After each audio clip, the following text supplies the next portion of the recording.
Character.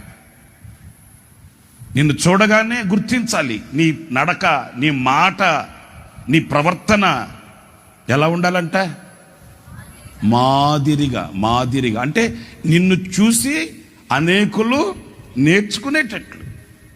ఇప్పుడు నేను చెప్పాను కదా, వర్షిప్ లీడరు ఆయన చిరిగిపోయిన ప్యాంట్ వేసుకొని జానడు సొక్క వేసుకొని వచ్చాడు. ఇప్పుడు చూసిన వాళ్ళందరూ ఏమి నేర్చుకుంటారు? అది నేను చెప్పేది ఏముంది మీకు తెలుసు కదా.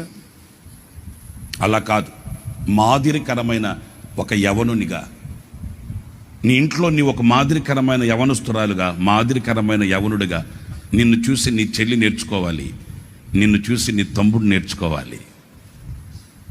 మా అన్నయ్య భక్తిగా ఉండేవాడు, మా అన్నయ్యలాగా నేను కూడా సిద్ధపడాలన్న కోరిక నీ తమ్ముడికి కలగాలి. మా అక్కయ్య భక్తి కలిగింది, మా అక్కయ్యలాగా నేను కూడా భక్తి నేర్చుకోవాలని ఆశ కలిగేటట్లు నీవు ఉండాలి.